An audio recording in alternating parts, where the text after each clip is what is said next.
morning, you're watching Business World Live. I'm Danie, Laurel. And I'm Delos Santos. It's the start of a new trading day, but first let's go straight to our top story. The Bangko Sentral has granted a fresh 540 billion peso loan to the national government to boost its COVID-19 response program. BSP Governor Ben Jokno said the Monetary Board approved the loan last December 28. This is the third loan extended by the central bank to the government. The BSP has extended advances of 300 billion pesos in March and 540 billion pesos in October. The government had repaid its previous 540 billion peso loan to the BSP on December 17. Jokno said they allowed another advance because the national government needs it at a time when revenues are down while spending is rising. The new loan will be interest-free and has the same terms as the previous advance, payable within 3 months and can be extended for settlement for another 3 months.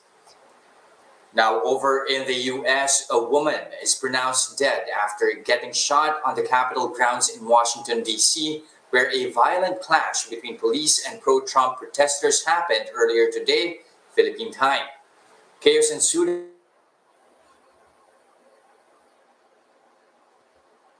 Is Trump debating certification of the 2020 election results? The last-ditch efforts of Republicans.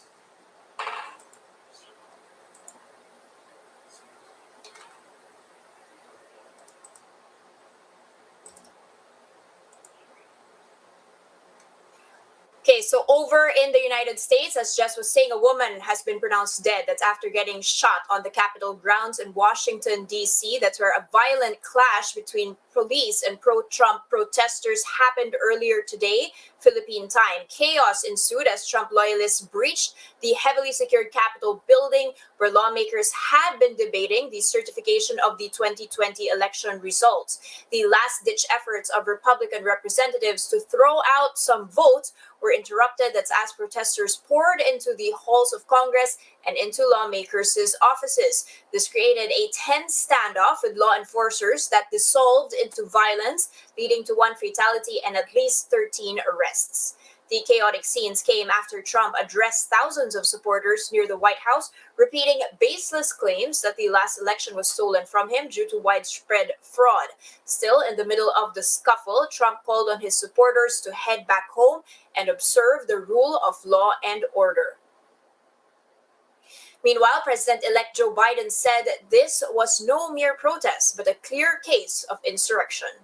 Senators have now trooped back to their offices and Congress has reconvened its discussion of the Electoral College votes. That's as of writing time.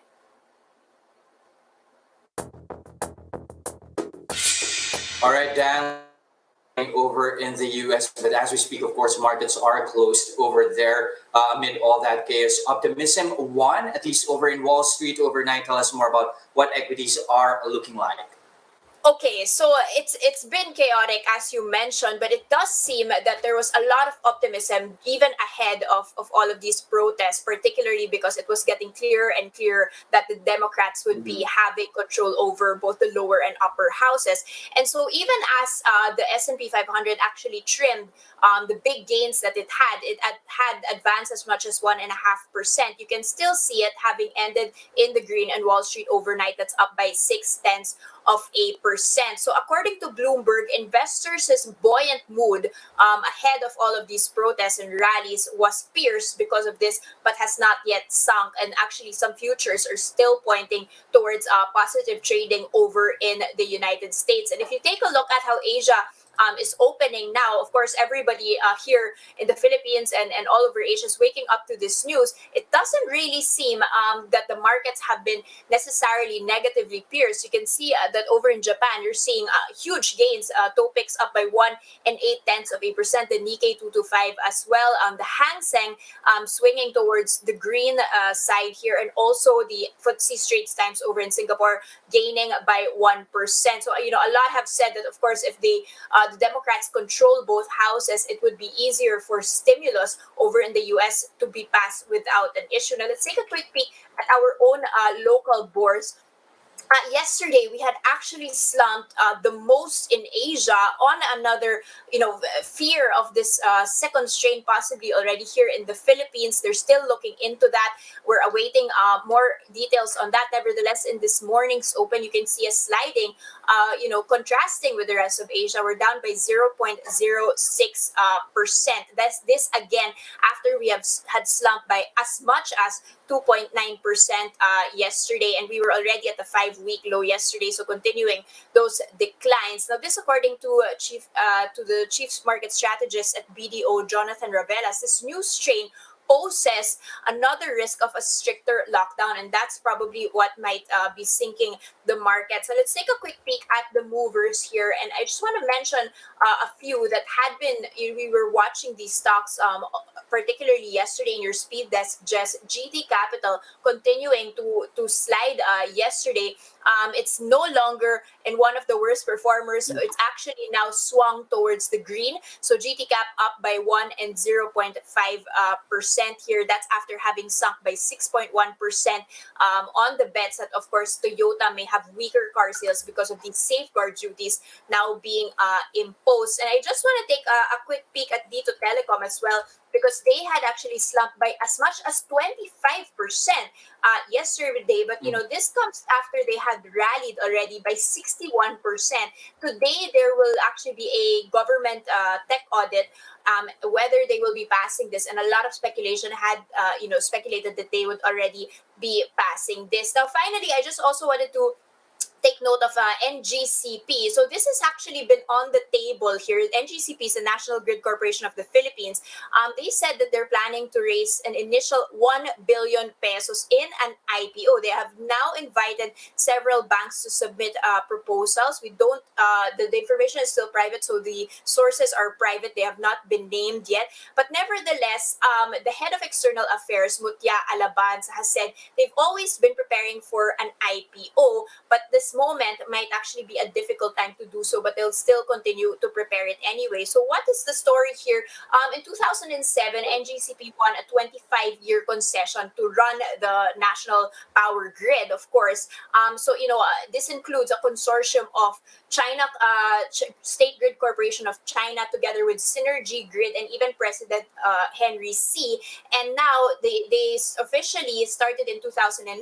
And under the 2008 agreement, they need to do an IPO within 10 years from the start of an operation, that they need to actually IPO 20% of that. And finally, just on the media side, we've been reporting quite a lot about ABS-CBN, and also how Senate President Tito Soto has now filed a new bill for the renewal of their franchise. We've also got GMA, staging another expansion plan here. They have allotted 20 billion pesos here for 3 years of capex for content costs. So that's going to be from 2021 to 2023. This not just for content production and studio, but also for digital television projects to boost their presence nationwide. So GMA trading in the green on the back of this news, up by 1 and 4/10%. Now let's move on over to the economic front. Jess, we're close to completing the picture of how the country fared in 2020. Probably not going to be a pretty picture. And the World Bank is even saying we're going to be at the bottom of the pile. What's your forecast?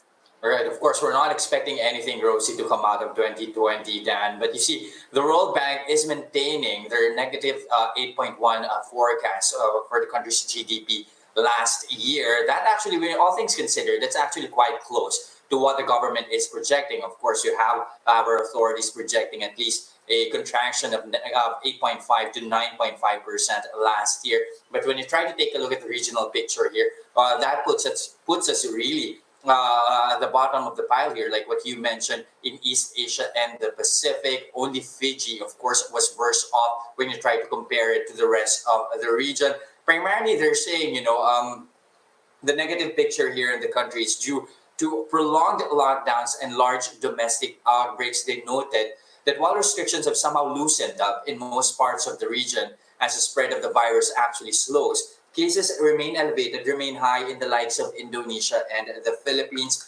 And one of the major concerns here is that, fiscal stimulus as well is not that at par when you compare it to how the rest of the region is at least responding to the crisis.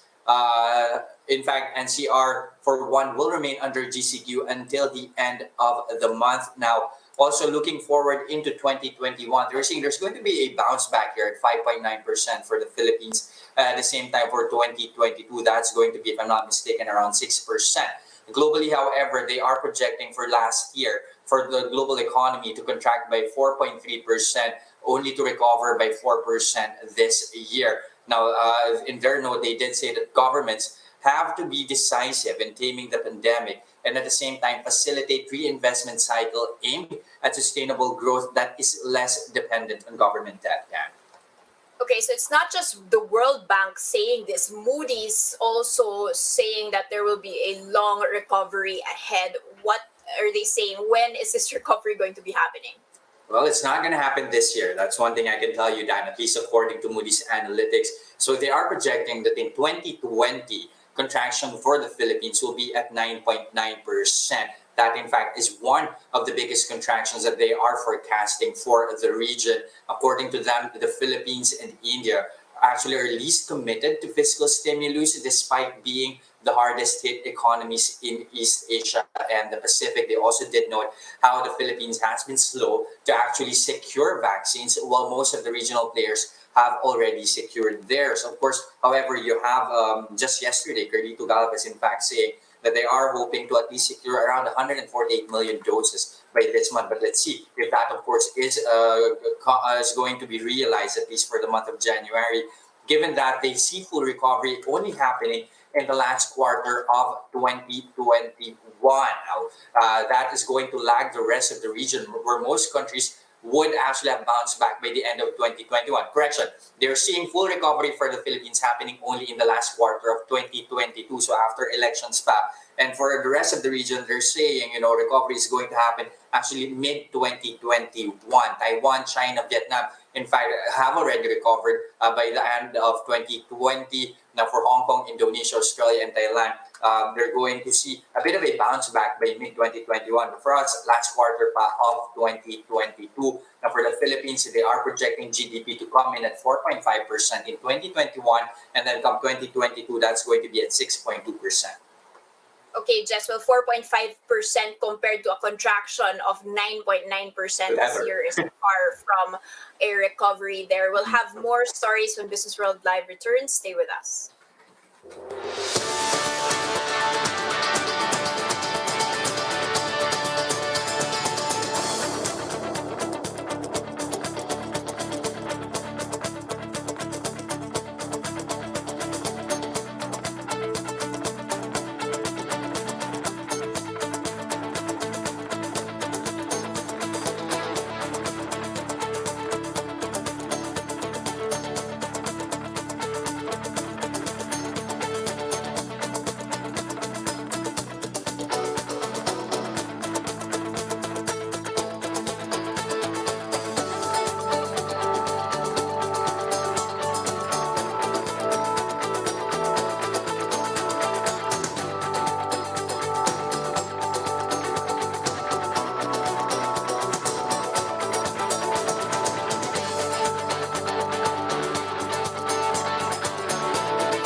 Good morning. You're still watching Business World Live. I'm Delos Santos. The country's outstanding debt rose further to 10 trillion pesos as of end November. This as the government borrowed more funds from the domestic market. The debt pile as of end November was 1% higher month on month from October. Since the start of 2020, the debt has ballooned by 2.4 trillion pesos or 31% due to higher funding requirements amid the pandemic. The bulk, or 71% of the debt pile, came from domestic sources, while the remaining 29% came from external lenders. The Bureau of Treasury said gross domestic borrowings in the 11 months to November, the national government's external debt in the same period last year slightly eased, driven by appreciation of the peso, which offset foreign loan availments. Agriculture output in the first quarter of the year may see a contraction of as much as 1.2%. This is after a series of typhoons and floodings late last year affected most agricultural regions. A regional study noted that the growth momentum of the sector was stalled following consecutive typhoons that hit the country, forcing nearly 12 billion pesos in losses. This includes over 300,000 metric tons of palay, or 8 days of rice consumption lost. The Southeast Asian Regional Center for Graduate Study and Research in Agriculture noted that the Philippines needs to invest in infrastructure system that would benefit and improve farm supply chains. The ASEAN Farm Research Center said it is crucial to build resilient systems in the agriculture sector in order to bounce back quickly after another series of destructive natural disasters. And this from the Philippine Star. Bank loans to small and large businesses amounted to nearly 164 billion pesos. That's as of November 26. This after the Bangko Sentral eased reserve requirement rules for the banks. BSP Governor Ben Diokno says loans to MSMEs amounted to almost 135 billion pesos, while the rest went to large companies. Although this is still within the set limits instituted by the regulator last month. Diokno says the growth in new loans can be attributed to the incentivized lending measures initiated by the Bangko Sentral to help stimulate the economy.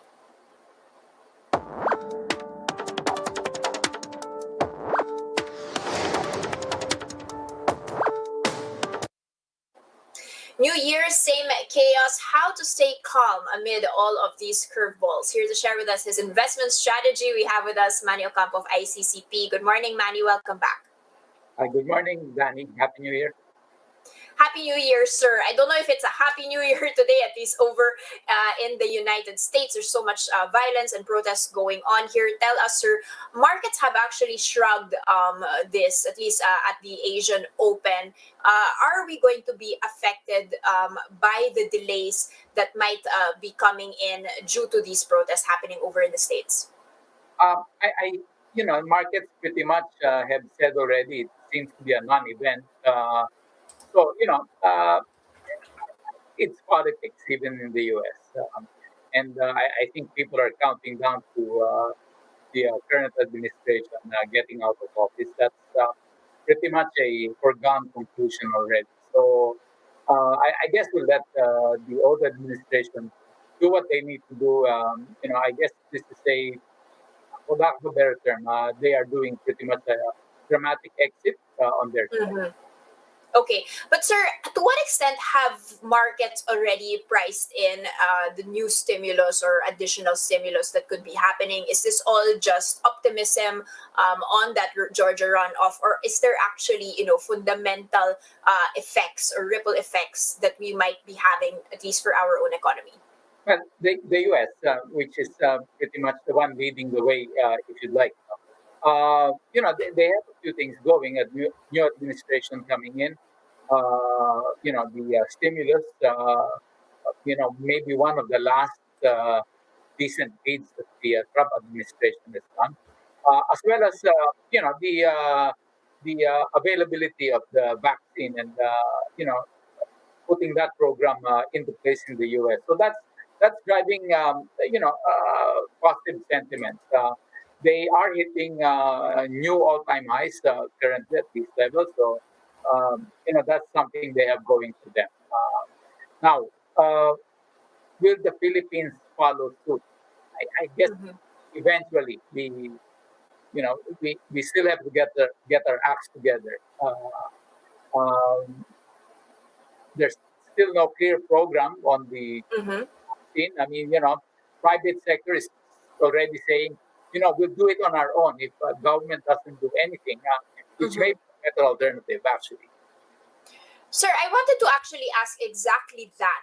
To what extent are you optimistic on the vaccine plan that the government is now rolling out? They've now announced they're targeting 70 million to be inoculated by this year, so 148 million vaccine doses. But as you mentioned, a lot of this is going to be private sector run.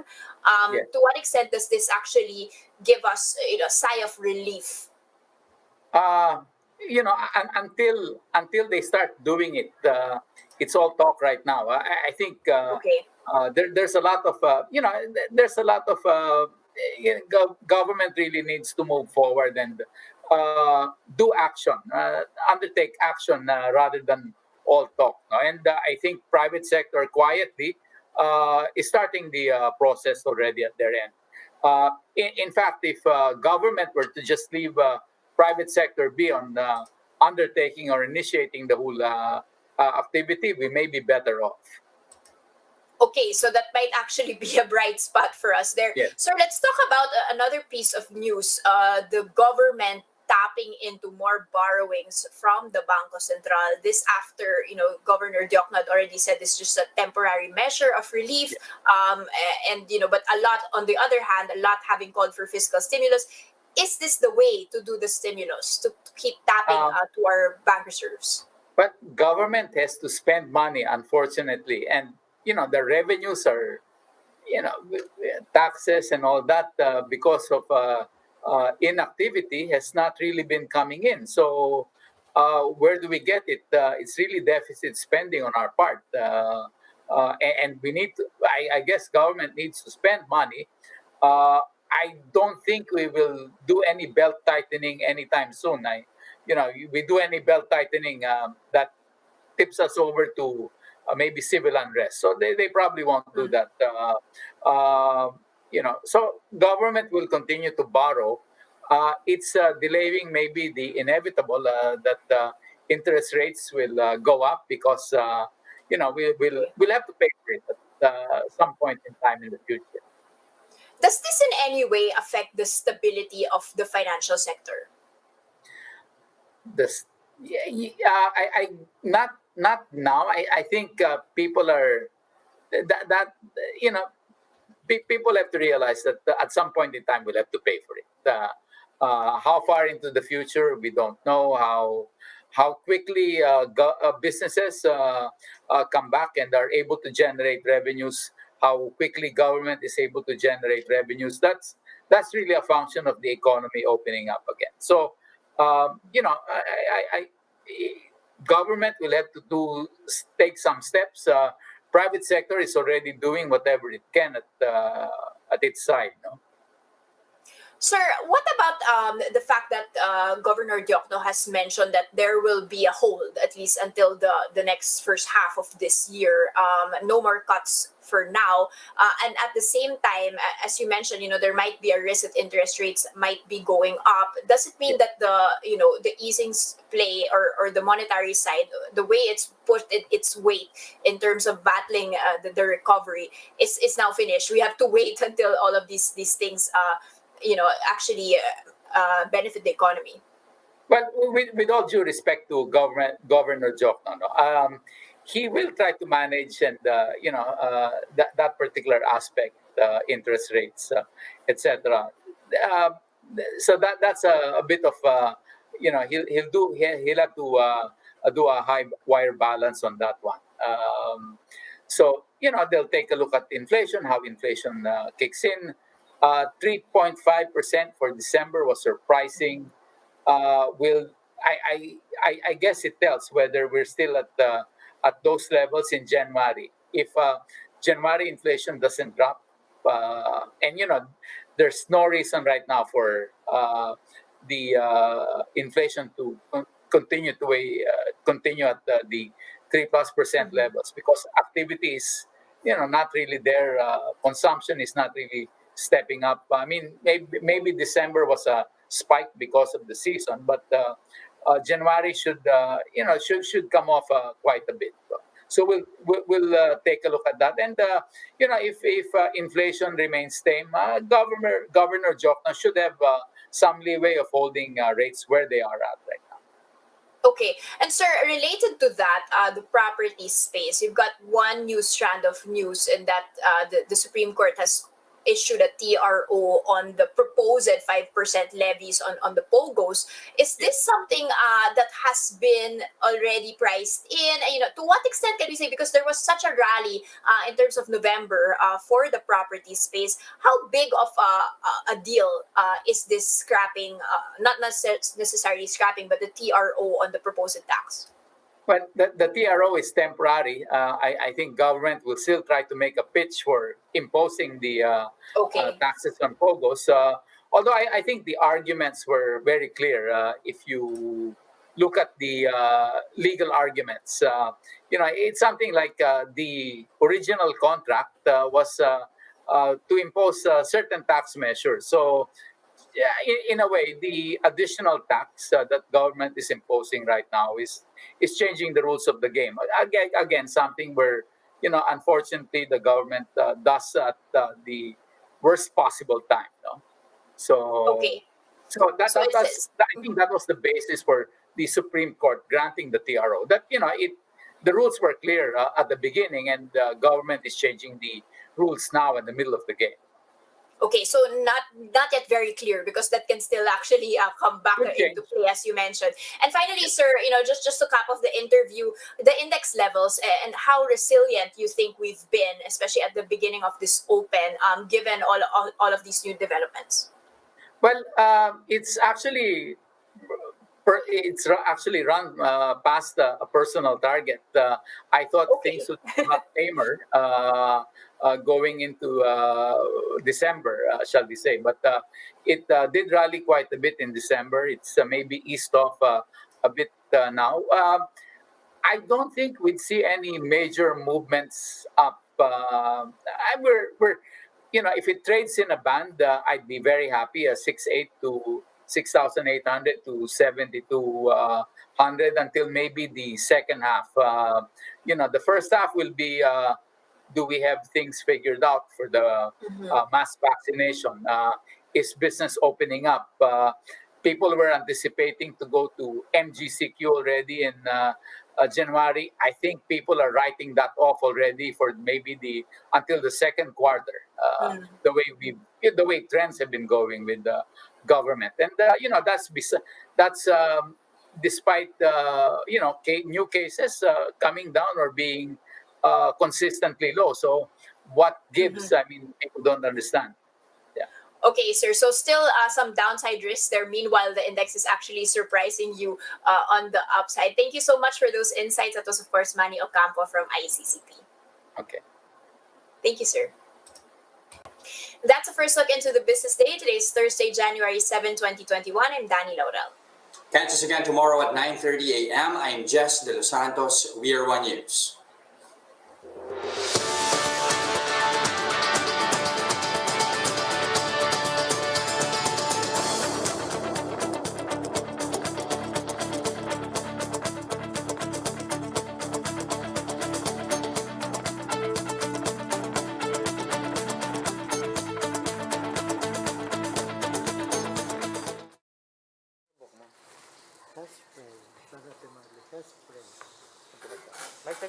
Check, check, check. Good morning.